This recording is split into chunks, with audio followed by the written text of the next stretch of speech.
All right, so tonight's topic is about intermarriage. The question is, why can't a Jew marry a non-Jew? We're holding towards the end of the series of 70 most difficult questions in Judaism, and this is a real big question.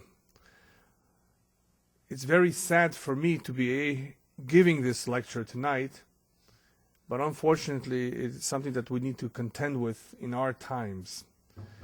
As you know, in the past, Jews needed to contend with the enemy, the non-Jew.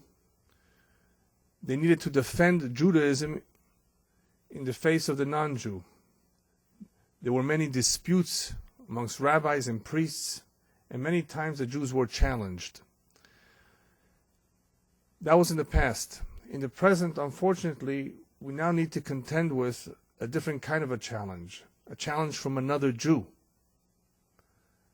We need to defend our Judaism, our heritage, to Jewish people who are unfortunately ignorant of their tradition. In the past, it was very rare that a Jew even contemplated marrying a non-Jew.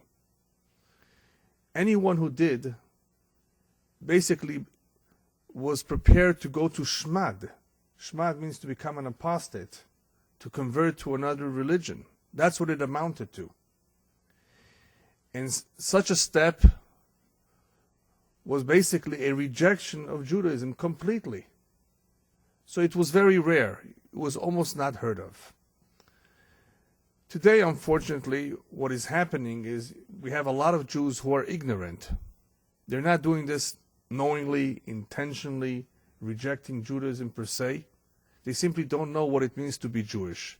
They have no clue as to what the problem is with marrying a nice young woman just because she's of a different religion.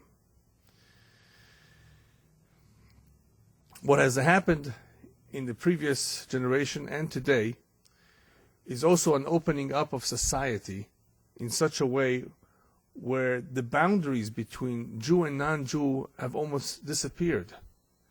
There's a lot more interaction between Jews and non-Jews in the universities, for example. So because of all that openness, this has contributed as well to that potential of a Jew thinking even, perhaps, of marrying somebody of a different faith. What I'd like to do first is talk to all those parents who may have this problem with one of their children, or to anyone who is actually involved in dating somebody of a different faith, and just to give a brief introduction as to how this should not have happened to begin with. In speaking to the parents who are facing this big dilemma, this big problem of a child of theirs, boy or girl, thinking of marrying out of their faith, what we need to tell them is, in order for this not to have happened, you had to have invested a lot more in your child's Jewish education. And this should go out as a message to all of those out there who do not appreciate, do not value a Jewish education enough. That is what they risk, that one day their young son, young girl, is going to come home with somebody not Jewish. If they are in public school or in college with non-Jews, that possibility unfortunately exists. Therefore, in order to diminish the chances of this ever happening, one needs to invest much more in Jewish education. The stronger the Jewish education is for a child, the less the chances will be that he will even think of going in this direction. Unfortunately, there are parents who are not as pained by this mixed marriage, if it does occur. Some are more pained than others. If a parent is not pained by this, that tells you how far they have been removed from Judaism too. But as I said, this is unfortunately a fact in this country and also in Europe, almost all over the world, that people have become more and more distant from Judaism, and they don't really see anymore the problems that are associated with intermarriage.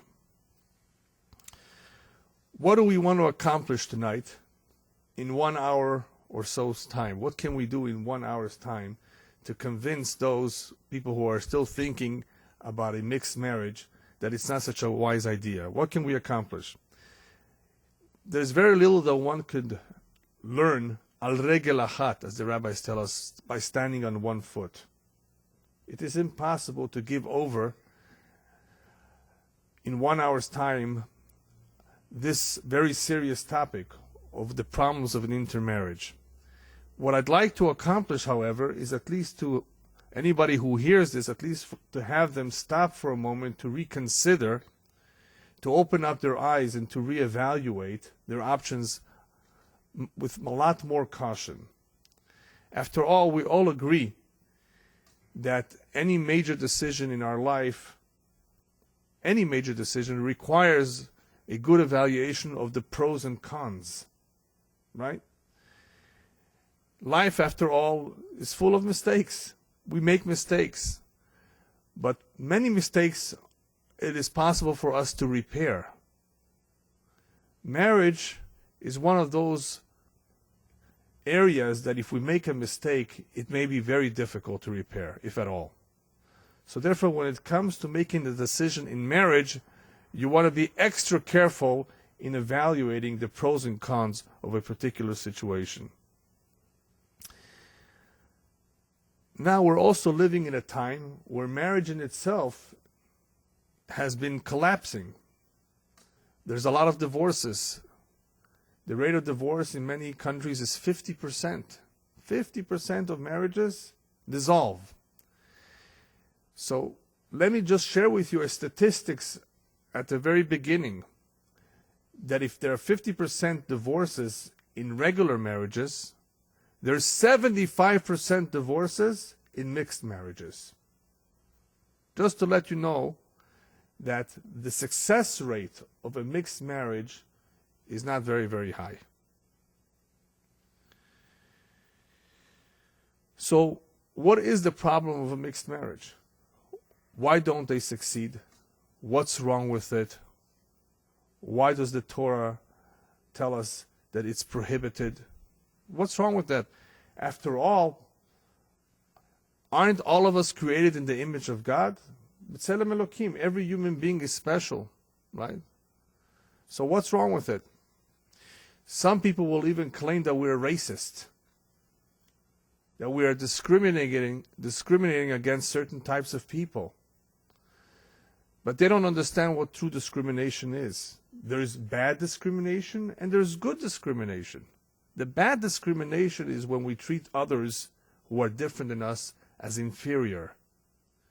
We take away their rights. We deprive them of some privilege. We don't give them the job, right? We don't want to have anything to do with them. That's bad discrimination. What's good discrimination? I'm entitled to marry who I want. The one who's closer to me, the one who shares the same ideals as I do, the one who has more of a similar background than I. I'm entitled to certain preferences. Does that mean that I discriminate? We are friends with the Goyim. We do business with the Goyim. We even help a lot of Goyim. We give charity to Goyim. We do a lot for Goyim. But who has to force me to marry them too?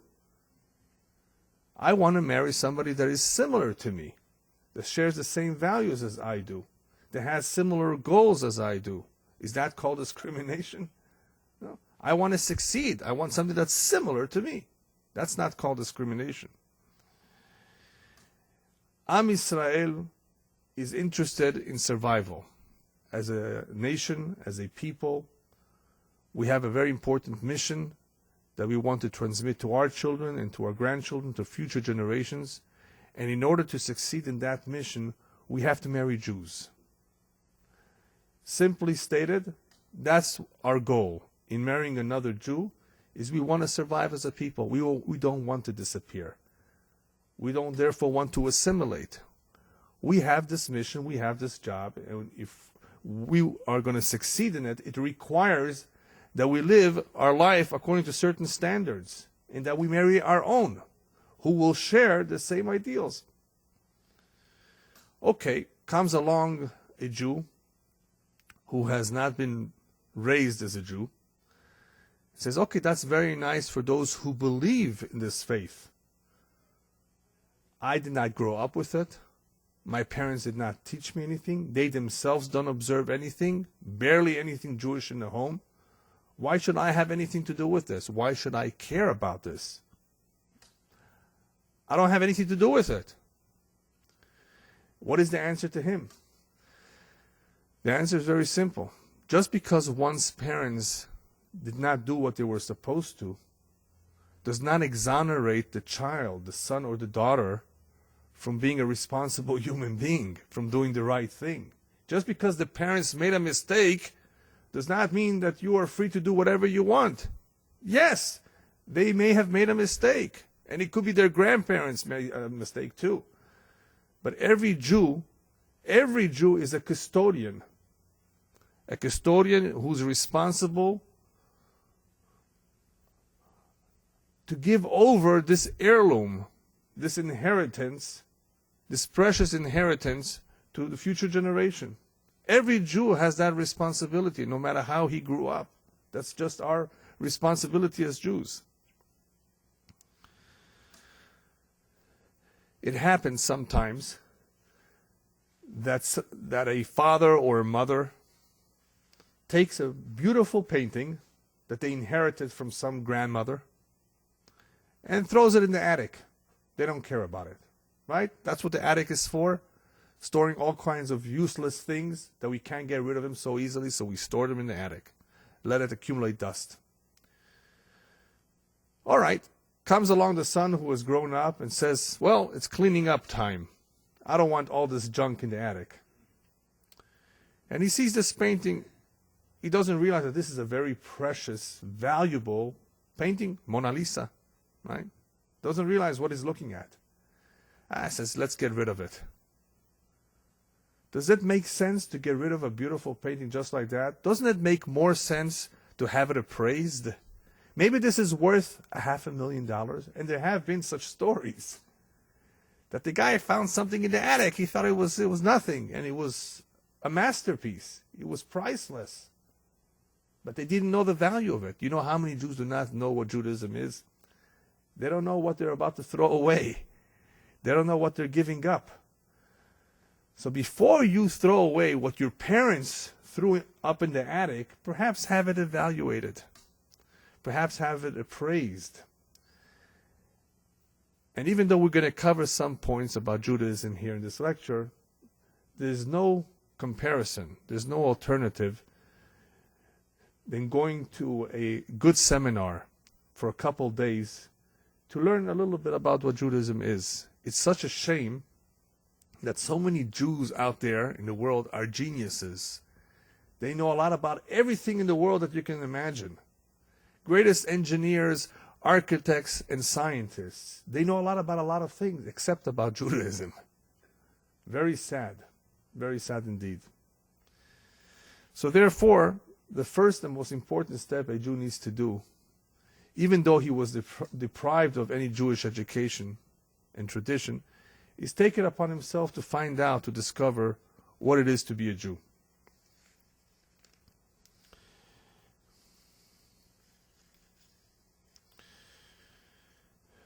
What is exactly wrong with marrying a non-Jewish woman, or for a Jewish girl marrying a non-Jewish man? Where does it come from? How do we know that it's prohibited? What are the problems? Now, what I want to do is cover a little bit more about what the Kabbalah has to say, because there are a lot of good books that have written about the common sense problems that can exist, issues that can arise, which we'll also talk about briefly. But I want to put a little bit more of an emphasis on what the Kabbalah has to say, because it gives us a deeper understanding about the actual differences between the two. Because I started off saying that we're all the same. We're all created in the image of God. But we're not exactly the same in every respect. So first of all, the prohibition of marrying a non-Jew is an isur that is midivrei Kabbalah. In other words, we received that prohibition from Moshe Rabbeinu when we became a nation. It is not clearly written in the Torah, No, but that pasuk is not a clear prohibition, referring to that prohibition of marrying a non-Jew. The Torah says, "Lo titchaten bam." If that's the verse you're talking about, that is a pasuk that we infer from, that it also includes any non-Jewish person. But that particular pasuk, that particular verse, is not where the Isser comes from, where the prohibition comes from. The prohibition of marrying a non-Jew is midivrei Kabbalah. It has been received by us, by tradition, from Moshe Rabbeinu. And it was from the very, very beginning. We know that as a fact, that it's Asur. But for further elaboration as to exactly what happens when somebody does, I ask you to turn to Sefer Malachi, chapter 2.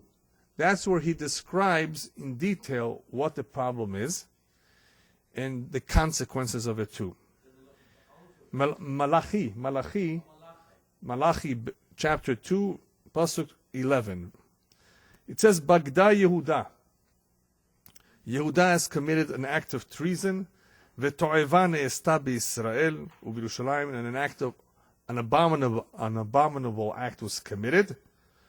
What could be so bad to be considered an act of treason, something abominable? Ki hilel Yehuda kodesh Adonai asher ahev. He has desecrated that which is holy to God, who he has loved. Uva'al bat el nechar, and he has become intimate with the daughter of a foreign god. In other words, a non-Jewish woman. The consequences for that act is Yachret Adonai la'ish asher ya'asena er ve'oneh me'aholei Yaakov u'magish mincha l'Adonai Tzevaot. HaKadosh Baruch Hu will cut off from this individual any children who will have any part in the Torah. In other words, one's children from such a relationship, from such a marriage, will not bring about children who are devoted to Torah. That will not bring out children who are Talmidei Chachamim. Right. Right. Right. We've had this problem from time to time. And the consequence, of course, for this individual, besides the kids losing out a lot, is that this man is, in essence, divorcing himself from his people as well. And at some point in time, his entire lineage, that entire family, will disappear completely from the Jewish nation. But the immediate effect is, of course, the effect on his children. Children that will have nothing to do with Torah, children that will totally not be associated with Torah learning, which is also a big loss. So the question still is, why? Why is it so? What did he do wrong? There's a lot of nice non-Jewish people out there who have good character, good-natured people that can make an excellent spouse. But the Kabbalah explains as follows. In the same way that the physical body consists of various elements, 4 elements, earth, water, fire, and air, right? The physical body consists of certain elements. So does the neshama, the soul. We are all endowed with the soul. The soul is something spiritual. And the spiritual soul also has various markivim, various elements of which it is consists of. The essence of which, the essence of that soul, is that it is a chelek eloka mimal, that it's something divine. In the world of neshamot, the Kabbalah speaks of 2 otzarot of neshamot, 2 storage houses of souls. One is of a soul that is more divine than the other. And because of the extra divinity that it has, it is more attracted to that which is spiritual. It therefore has an easier time fulfilling God's commandments. It is more of a spiritual soul. There is another kind of soul which is not as spiritual, and therefore is much more selfish, much more self-centered, and therefore more materialistic in its nature. Ever since the Jewish people received the Torah in Har Sinai, all of our souls come from this otzar, from this storage house that is more spiritual. And the idea behind giving us a soul from that storage house is in order to enable us to succeed in the performance of the mitzvot, of the commandments. In order for the Jew to be able to continuously perform the mitzvot, even in the most challenging times, it would have to be that his soul is attracted to doing that which is more spiritual. And therefore, all the neshamot that the Jews have from that point in time are from that storage house. The rest of the world, their souls comes from the other storage house. Not as spiritual. And because of that, it is not possible to join two souls that are very, very different. Why not? Well, how do we join two souls? In marriage. Marriage is a very, very powerful bond. It is a bond of souls. It's not just a bond between two bodies. It is supposed to be a spiritual bond. It's supposed to be a union between two individuals that also have common goals. In the case of the Jew, spiritual goals, a spiritual mission. Besides having good chemistry, which is very important too, between two individuals, the two have to have similar goals, similar outlook about life. If any of those three is missing, it's not going to be a successful relationship. If the goals are not the same, they don't look at life the same, they don't want the same things, the closer they are on the level of the soul, the better the chances are that they will want the exact same things. In order to accomplish that, to bring about two souls that want similar things that are good for each other, that can succeed with each other, our tradition teaches that Hashem is the one that is mezaveg zivugim. He is the one that puts two people together. He is the one that knows who goes with whom. And that is why Judaism stresses the point of soulmates. Soulmates means two souls that belong with each other. They start out as one soul in the upper world, half of it being male, the other half being female. They come down to this world as separate entities, and the matchmaker, the real matchmaker, God, is the one that brings them together. So therefore, what do we know so far?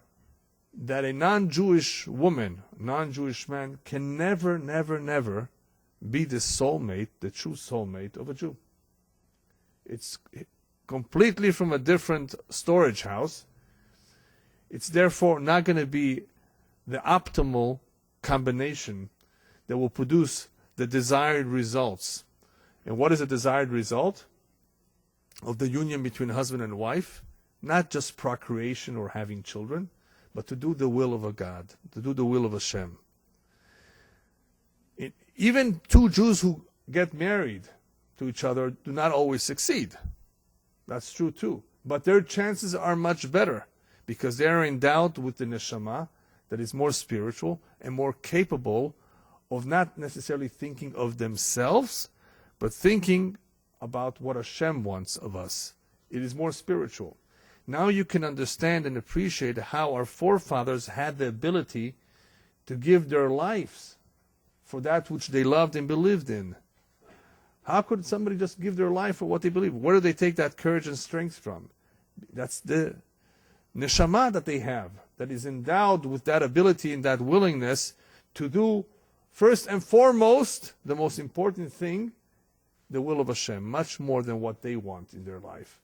The average human being who does not have that quality in his soul, that divinity, could never be as devoted to a cause more than to his own personal needs. A greater cause in himself to give his life for that. And I'm not talking about suicide. People who commit suicide because they do so to kill someone. That's completely different. I'm talking about to do the will of God, whatever it takes, to give your life for that, for what you believe in. That requires a tremendous amount of selflessness. Selflessness is such a beautiful midah. It's a spiritual midah, spiritual characteristic. It's not something that comes from the physical body. It's something that comes from the neshama. So therefore, one of the problems that we see immediately is that the two are very, very different at the level of the soul.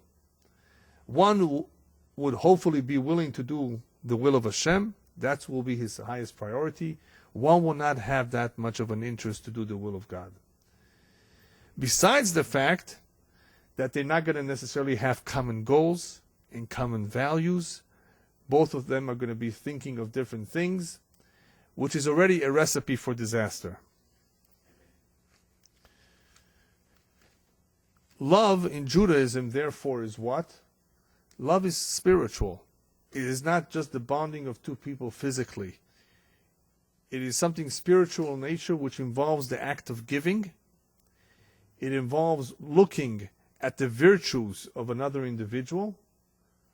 And it involves commitment. This is what we translate as love. One more time. Love is something spiritual, not infatuation or something physical. True love is the act of giving to the other. It is the ability for us to focus on the virtues of another individual and to like those virtues. And it's, of course, it requires a great amount of commitment to the other, even though sometimes life has many challenges. Let's say the husband or wife becomes very, very sick and disabled. A true spiritual love says, I'm going to take care of them and not send them off to his parents. And this already has happened, that a couple got married and they were in love, very much in love. The guy was in a car accident, became incapacitated, paralyzed, and she told him, no, why don't you just go back to your parents? They got divorced. That's love. That's love. She sent him back, got divorced. That's it. You're no more. You're no good. You're not good for me anymore. True love, therefore, involves a lot more caring. It's a lot. I mean, there are people, of course, who are not Jewish, who have something called altruism. They have an altruistic love for each other. Yes, that exists too, but it's not very common. People tend to be more selfish. So their love is not necessarily a pure love. A real pure love is an act of giving to another person, which is therefore something spiritual in nature, not physical. Therefore, any marriage with a non-Jew can never attain this kind of a dimension where the depth of this love is so spiritual. One of the most famous excuses that people like to give when there is some mismatch between the two, we observe a mismatch between the man and the woman, whether they're Jewish or not. One of the mistakes people tend to make is they say, love conquers all. Have you heard that? Love conquers all.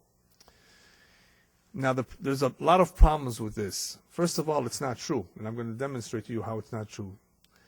But second of all, remember, they're not talking about their real love to begin with. So they're in for a big surprise. First of all, you should know that any love which is not pure, not spiritual, will eventually dissipate. It eventually goes away. It doesn't last forever. That's how you know it was never a true love. But when somebody says love conquers all, he doesn't really mean it. And I'll prove it to you. It's a big mistake. Let's say somebody is in love with a non-Jewish girl. Okay? He really loves her. Ask this man, would he still marry her if she tells him she wants to move to Alaska to study penguins? And he, of course, has a good job in Southern California. And you wouldn't want to move to such a cold place just because she wants to study about penguins. But you said love conquers all. Why don't you do it? You love her. Doesn't love conquer all? Well, not exactly all. Okay. You said love conquers all. Then why are you asking her to convert to be a Jew?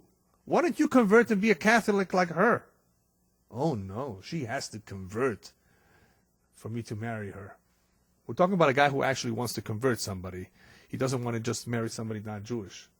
Are you willing to convert to her religion? No. But love conquers all. Would you let her have a big cross in the living room? Love conquers all.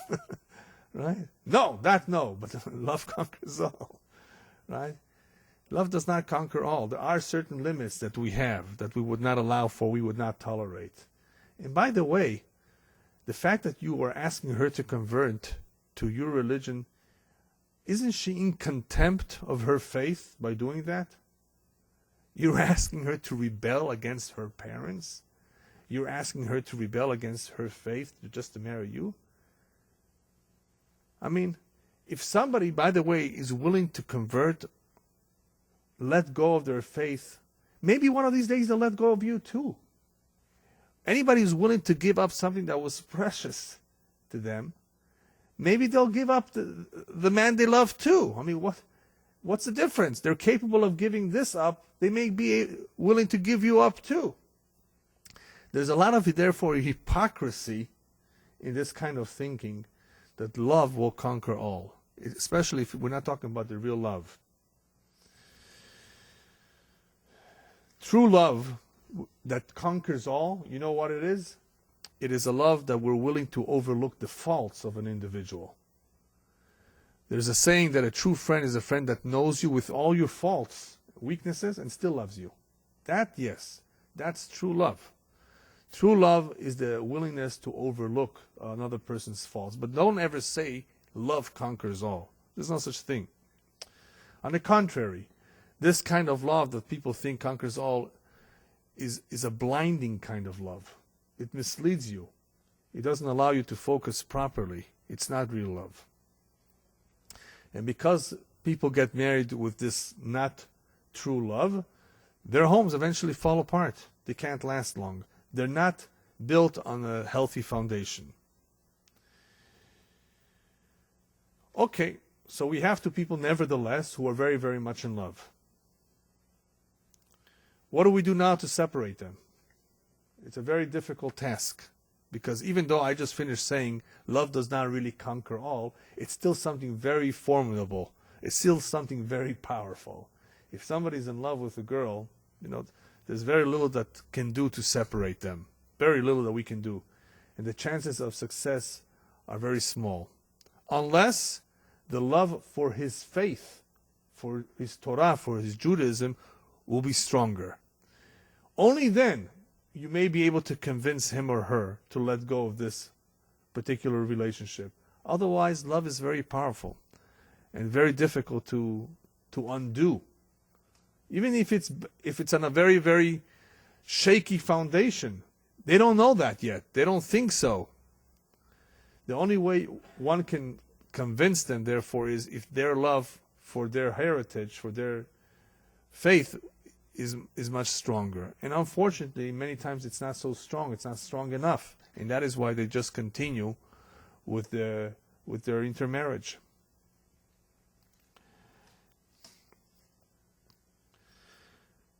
Getting back to what we were saying before, the Torah was very concerned about a Jew's relationship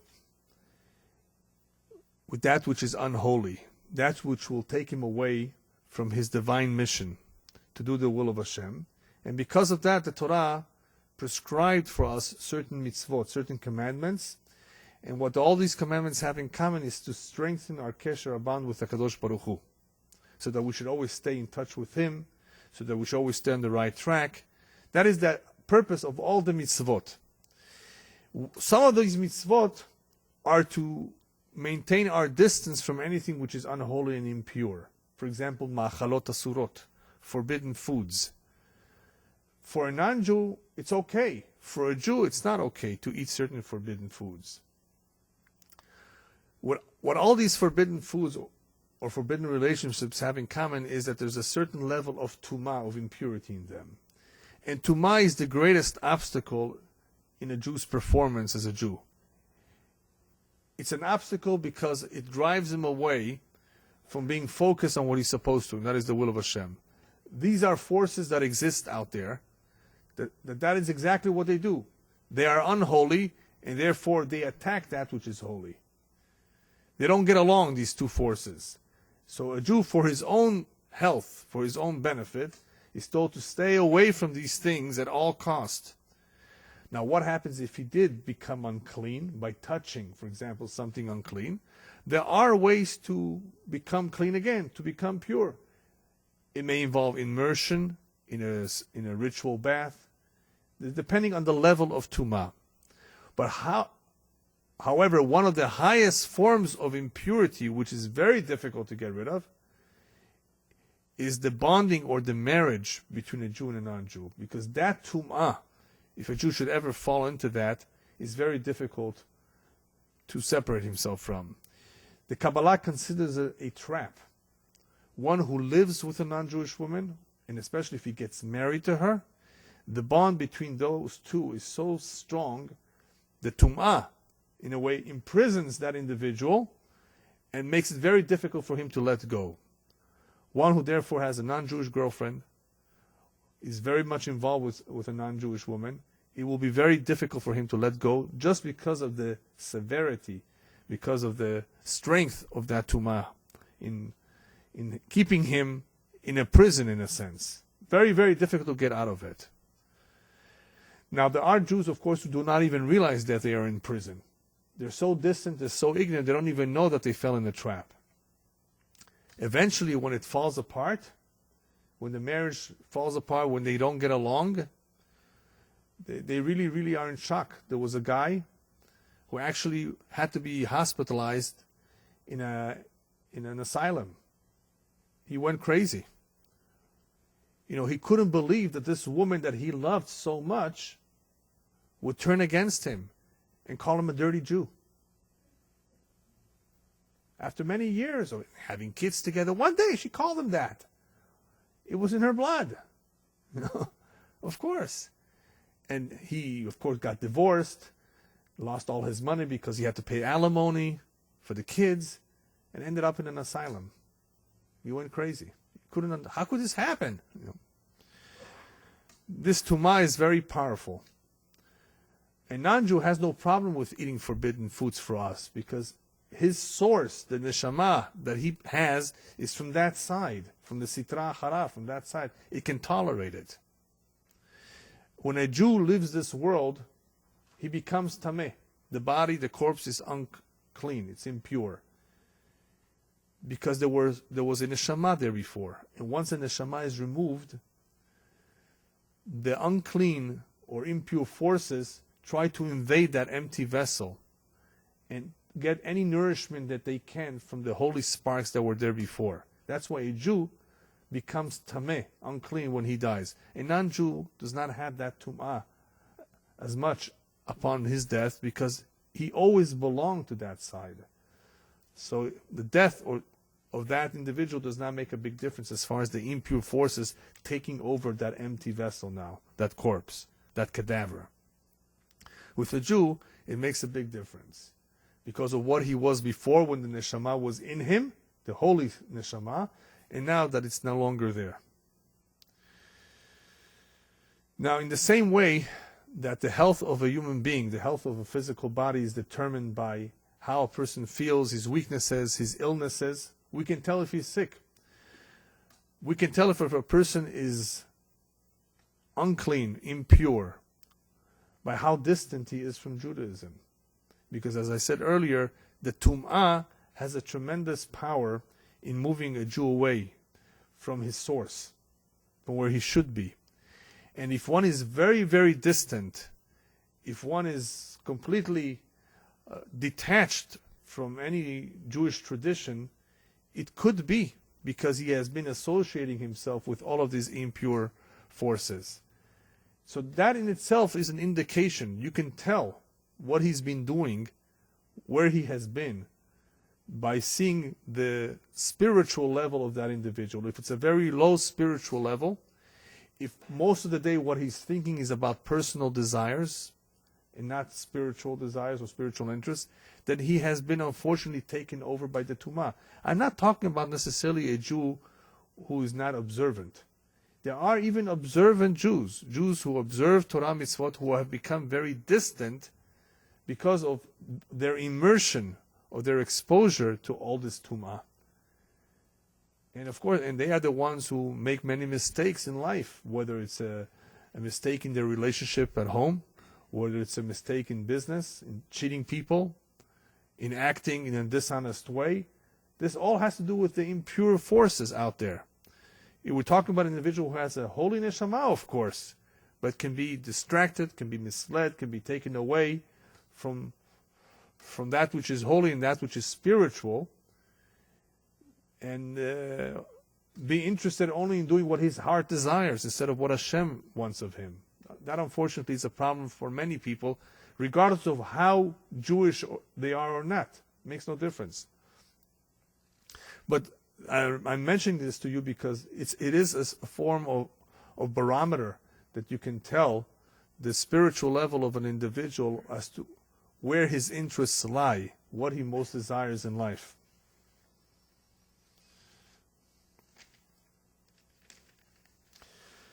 People, however, who get married, as we said earlier, if they marry those that are not Jewish, they are much more in a prison than those who have not gotten married. And it becomes even a more serious problem if they have children together. Because when a Jew has a child from a non-Jewish woman, you know that that child is not Jewish, right? The reason why that child is not Jewish is because the woman is the kli havladot. She's the vessel that carries all the kids. And because she's the vessel that carries the kids, the fetus, the neshama that will enter that womb of that mother will come from which treasure house, from which storage house? From the other one, from the impure one, not from the Jewish one, not from the pure one. Because the mother is not Jewish, she's the one that's going to carry the fetus. The neshama is going to enter the fetus, right? Which neshama is going to want to enter a non-Jewish woman? Not the one from the Jewish source, not from the Jewish storage house, from the divine storage house, from the other one. So that child is going to be not Jewish. It's not going to have a Jewish neshama, not a Jewish soul. And by this Jewish man producing a non-Jewish child, he is giving more power to the non-Jewish side.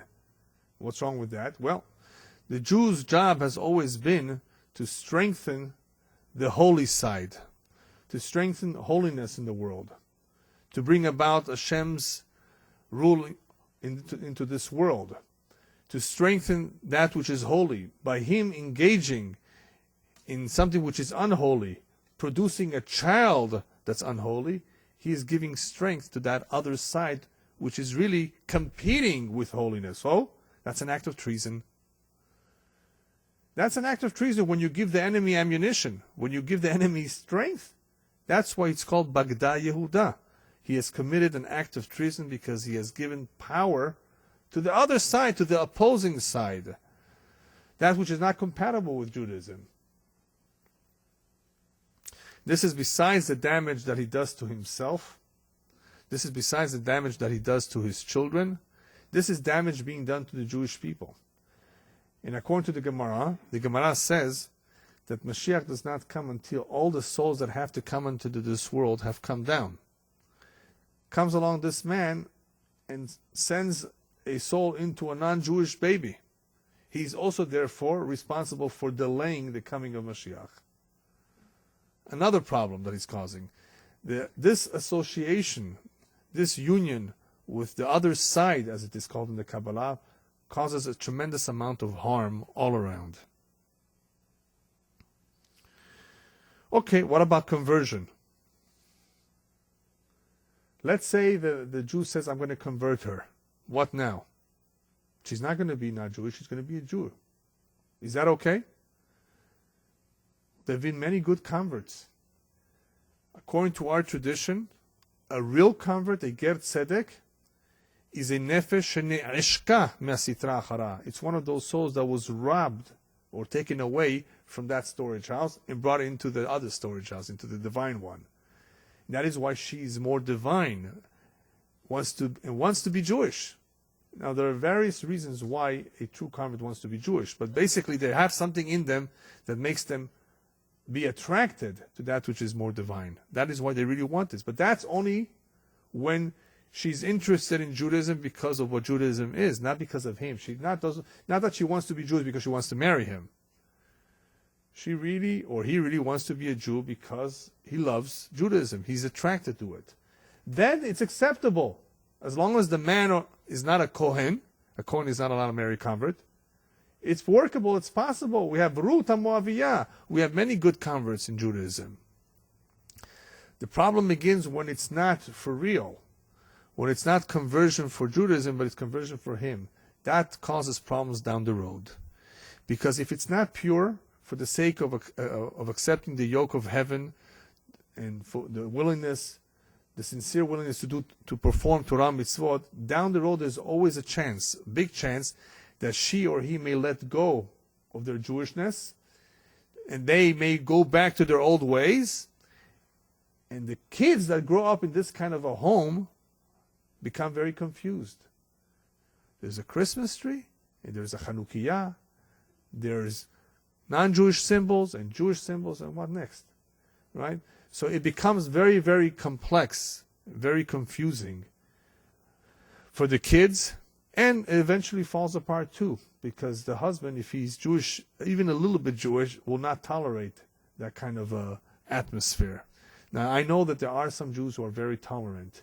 They've become so distant from Judaism that they don't care to have Christmas trees. I mean, that's a tragedy. That's very, very sad. And, they're even in worse shape because they don't even realize how terrible this is. But I'm talking about the average individual who at least knows a little bit of what it means to be Jewish, that there are some limits to what he's willing to do or not do.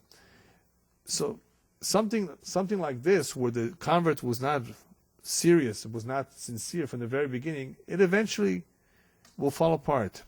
And if it falls apart, it will produce many, many problems in the future. These are things that are hard to anticipate, unless, of course, you realize from the very beginning that if something is not sincere, it's on shaky ground. But people don't think so. People like to paint a rosy picture. Everything will be okay. She'll do anything for me. No, she won't. There's no such thing. There's no such a guarantee. People will go back to their old ways very easily. Judaism, therefore, does not want to be a missionary kind of faith. We don't want converts. And the reason why we don't want converts is because we don't want individuals who will give us trouble, who will bring with themselves negative influences. We do accept and we do embrace those who are sincere. That, yes, because they have similar goals than we do. So they're going to be helpful in some ways. They're going to be at least okay. We're not interested in those who will cause us trouble. And therefore, as a rule, we don't want converts. And anybody thinking that this will solve his problem is making a big mistake, because if she's doing it because of the marriage, the chances are that this may never work. By the way, anyone who does not, in the very beginning, demonstrate sincere willingness to be Jewish for the performance of the mitzvot, their conversion is not valid. Even if it was signed by Orthodox rabbis, if we can figure out for sure that it was never meant to accept Torah and mitzvot, the conversion is not valid. The kids are not Jewish. And there have been people who came to enroll their kids in a Jewish school, and the principal told them, I'm sorry, your kid is not Jewish. What do you mean it's not Jewish? My wife was converted. Well, what kind of conversion was it? Who did the conversion? A Reform rabbi? Forget it. They never told me that. They never told me it had to be an Orthodox conversion. Well, if you would have gotten the Orthodox rabbi, they would not have converted her to begin with anyway. Because imagine her becoming more religious than you. And there's a story. I don't know if it's true, but it's a very cute story. There was a man who wanted to marry a non-Jewish girl, and he said, and he was not so observant, but she had to go learn to be a Jew. So she took classes, and she became very, very frum. And after she became very frum, she told the young man that she was dating, I don't want to date you anymore. I don't want to date a man who's willing to marry a non-Jewish girl. Yeah. She became stronger than him. So, anyway, it doesn't work out. It's very, very shaky. If the reason is that she's converting is because of the marriage. What's so special about a Jewish home? A Jewish home, in order for it to succeed, has to be a Mishkan Hashem. Mishkan Hashem, I guess we can translate the sanctuary of God. It's a place where the husband and wife will give to each other, where they will perform certain mitzvot, where they will raise children in the ways of Hashem, in the ways of the Torah. In order to accomplish this, in order to do a good job at this, they need a guide. The guide is the Torah. Even observant people need this guide. Without this guide, the chances are that there are going to be many problems, many misunderstandings, many issues that will easily contribute to the collapse of this marriage. Very easily. A Jew needs the Torah as a guide. Without it, he cannot survive spiritually or physically. One therefore contemplates marrying a non-Jewish woman, even if he's not observant, even if he doesn't have such a strong Jewish background, he doesn't have the Torah as a guide, obviously. His chances of success are not as strong. He doesn't have that advantage of being guided. He has a disadvantage of marrying somebody who doesn't believe exactly what he believes. She's of a different soul, a different makeup. There's a chance she may go back to her old ways. There's a chance that this love will dissipate because this whole marriage is not based on a very solid foundation. A foundation of spiritual love, of wanting to do what the will of Hashem is much more than what we want for ourselves. Just the whole idea of a Jewish home is so very different than a non-Jewish home that just because of that alone, the chances are that it's going to fall apart. Remember, we're living in a very materialistic society today, and because of that, a lot of things go wrong just because of that. Materialism, a lack of money, too much money, just problems with money. If the home is not a spiritual home that's founded on Jewish values, there's going to be problems. And when the people are so different, very, very far apart from different backgrounds, it makes things even more difficult. All right, so we've come to the last point now. What do we do if, nevertheless, a couple is getting married? As parents or as friends, how do we stop it? Nevertheless, they heard all of this talk. They know that there's problems with this mixed marriage business. Is there anything we can still do to stop them? Very difficult. They're in love, remember? Very difficult to stop somebody who's in love. Different rabbis have different strategies. And I'm just going to share with you a story of one rabbi whose strategies seem to work sometimes. He would take the Jew, the young man who was thinking of marrying a non-Jewish girl. He would take him late at night to shul when everybody's gone. The place is empty. It's dark. He would bring him close to the Hechal. He would ask him to take out a Sefer Torah. And as this young man was holding the Sefer Torah, the rabbi would tell him, now go ahead and throw it on the floor, step on it, and spit on it. He says, Rabbi, you really mean it? He says, well, that's exactly what you're about to do by marrying a non-Jewish girl. And this would shock him so much that he would think about it. But that's exactly what a Jew is doing. He's basically throwing down the Sefer Torah that was so holy and so treasured to our forefathers, all these generations. And he's basically casting it off, spitting on it, stepping on it. And if a Jew begins to think a little bit about it, maybe that shock will enable him to break off the relationship. Breaking off a relationship is very, very difficult. It is. It's very emotional. It's very delicate. What are you going to say? What are you going to tell her? No. There are ways to deal with it. If anybody has that issue, it can be dealt with. I agree and I admit it's hard to break up a relationship. Somebody that you cared for so much, but you've come to terms with reality. There's a good way to do it. But it's very difficult to convince anybody who's in love. But sometimes you have to impress upon them how serious of an offense, of a transgression, of a break with one's people, this will be, this act of intermarriage. Parents, besides impressing impressing on their children how serious this act is, they have to tell their child, black and white, we're not going to go to your wedding.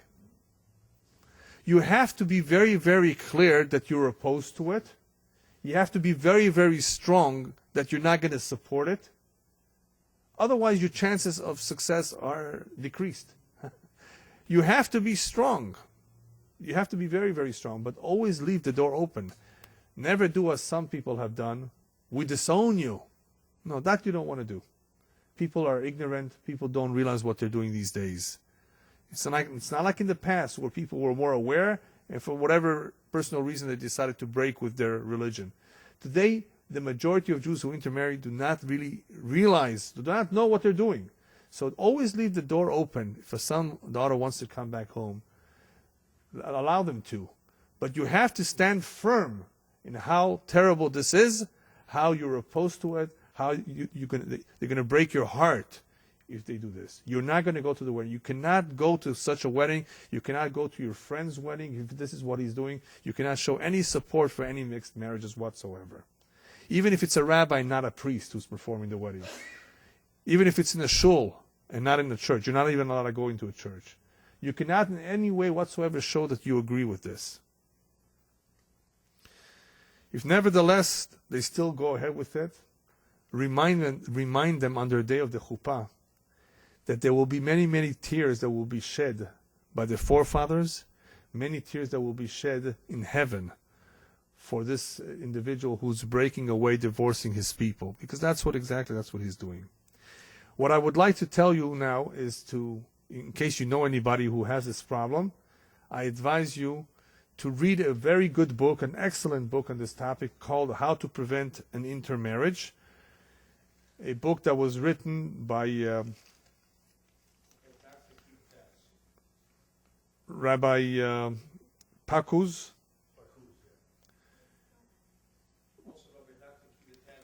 Yeah, there are various books. There are various books on this topic, but this one, the one I just gave you, is a very, very thorough book on this topic with a lot of advice, how to handle the situation, advice for the parents, advice for the rabbi, advice for the couple that's considering going ahead with this. One of the best books that I've seen on the topic. Perhaps after reading this book and hearing lectures about this, maybe then that will open up their eyes in realizing that they're doing something wrong. What I'd like to finish with is this very important point to all of those who have thought about going ahead with this step anyway. Look around right now what has happened to the economy. Do you know how many people have been blinded by the promise of a high interest rate and have lost millions of dollars in their investment, right? What did we see? People were blinded, and they have been blinded in the past, and they will be blinded in the future by money. Money can be blinding too. Promises of high returns, which are unfounded. Nevertheless, money is blinding. People have been blinded and have lost millions of dollars.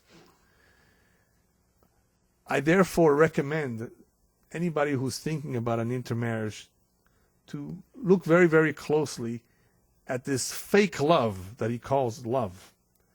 This love that is also blinding. This love that can mislead him to lose much more than millions of dollars, lose his life. To think twice about what he's about to do. And instead, he should open up his eyes and learn about Judaism. Because when a Jew begins to learn about Judaism, he will discover the world that he never knew existed. And he will begin, B'ezrat Hashem, to see things completely differently. He will see a world that is spiritual, and he will begin, B'ezrat Hashem, to identify with a world that is his own. Amen.